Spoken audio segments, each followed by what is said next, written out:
महाभारत जैसा महाभयानक युद्ध कैसे हुआ, आखिर क्या था, उसका कारण जानेंगे इस वीडियो में अंत तक बन रहे। निषाद राज की शर्त। राजा शांतनु का विवाह गंगा से हुआ था। गंगा के गर्भ से महाराज शांतनु को 8 पुत्र हुए, जिनमें से 7 को गंगा ने गंगा नदी में ले जाकर बहा दिया। वचन के बंधे होने के कारण शांतनु कुछ नहीं बोल पाए।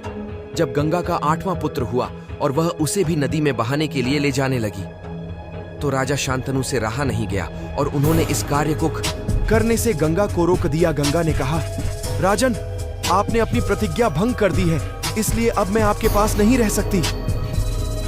इतना कहकर गंगा वहां से अंतर्ध्यान हो गई। महाराजा शांतनु ने अपने उस पुत्र को पाला पोसा और उसका नाम देवव्रत रखा। देवव्रत के किशोरावस्था में होने पर उसे हस्तिनापुर का युवराज घोषित कर दिया।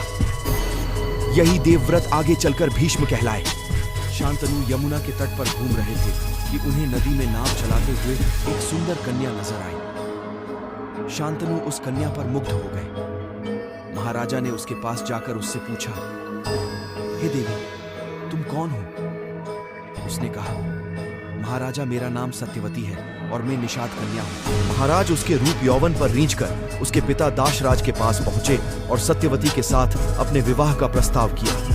इस पर धीवर दाशराज ने कहा, राजन, मुझे अपनी कन्या का विवाह आपके साथ करने में कोई आपत्ति नहीं है, किंतु मैं चाहता हूं कि मेरी कन्या के गर्भ से उत्पन्न पुत्र को ही आप अपने राज्य का उत्तराधिकारी बनाएं, तो ही यह विवाह संभव हो पाएगा। निषाद के इन वचनों को सुनकर महाराज शांतनु चुपचाप हस्तिनापुर लौट आए और मन ही मन इस दुख से घुटने लगे।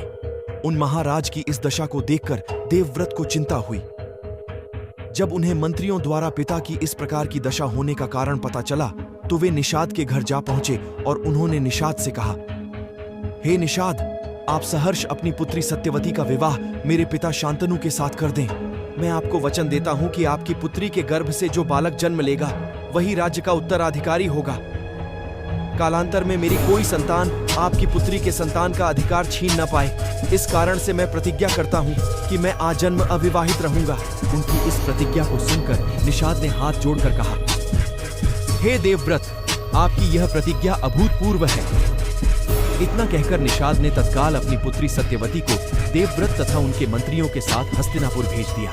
यही कारण महाभारत युद्ध का सबसे महत्वपूर्ण कारण माना जाता है। जय श्री राम, जय हनुमान। वीडियो अच्छा लगा तो लाइक करें, शेयर करें, सब्सक्राइब करें।